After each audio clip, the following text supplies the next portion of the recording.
This pattern is called the Brown Dun Spider and is featured in the manuscript of James Blades from Hawes on the River Ure. The hook I'm using today is a Partridge Ideal Standard Dry Fly hook. This is a size 14. Gives us a nice balance between lightness of wire and strength, so it's one of the best spider hooks you could wish to tie on. The silk I'm using is dark claret, which is Purcell's dark claret. Blades calls for a brown maroon colour, which is to all intents and purposes the Purcell's dark claret. To tie the fly, simply trap in your tying silk a good 2 or 3 turns of silk behind the eye of the hook, so you leave yourself that little gap there. Trap down your silk with some nice firm wraps, 3 or 4 is best, and cut off that waist end. And now bring your silk down the hook shank in nice tight touching turns to a point somewhere between point and barb.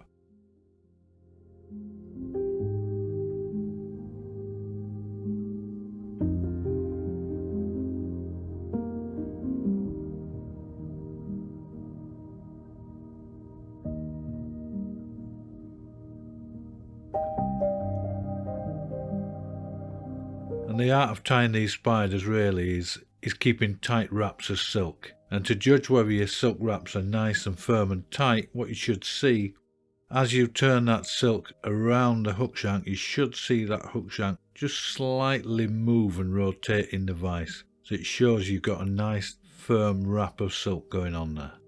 Come to about 3/4 of the length up the hook shank.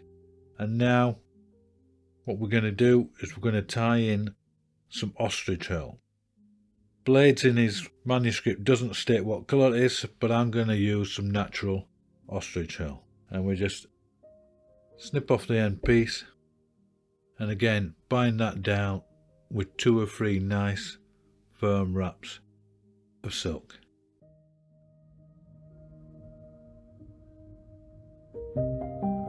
Now take your ostrich herl and start to work your way back up that hook shank to where you've left your silk dangling down.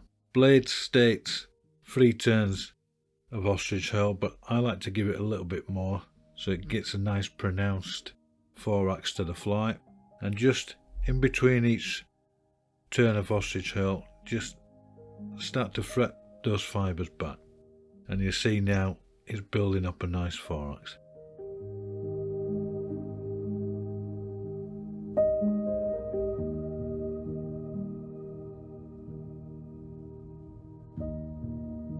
Once you're happy with the density of the thorax, then come in with your silk and again bind it down with 2 or 3 nice firm wraps of silk.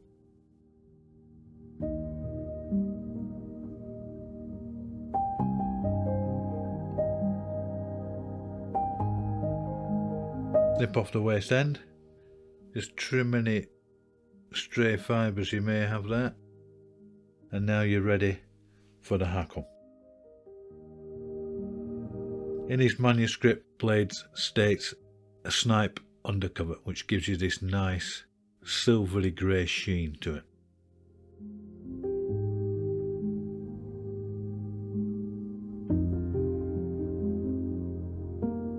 As with all North Country spiders, we tie them in by the tip. So take your hackle and brush those hackle fibres back to expose the tip there. Come in with your scissors and just shorten that tip so it gives us something to bind it down with. And now with a silk, again 2 or 3 nice firm wraps of silk just to trap that hackle in.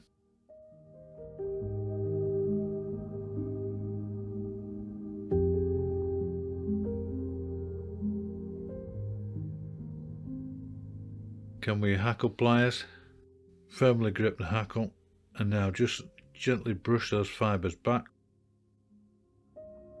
and start to turn your hackle. It's up to you how dense a fly you want to make. I like to give this one 3 nice meaty turns of hackle.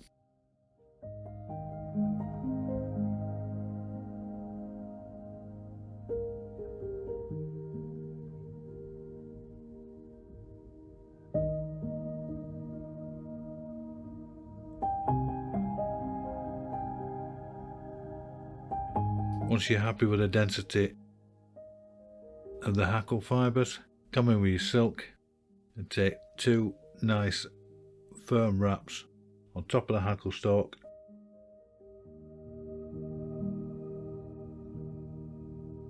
to trim it down and snip off any waste you have. You'll see 1 or 2 fibres sticking out, but you can come in with your scissors and just trim them out.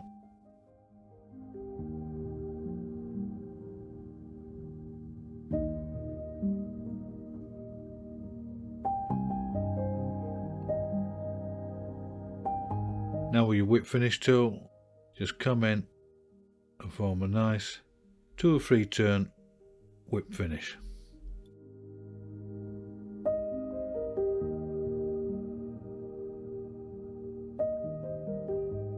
Draw it tight, really give it a good pull to get it nice and tight. Cut off your silk. And now if you've got any stray hackle fibres, come in with your scissors and just snip them off.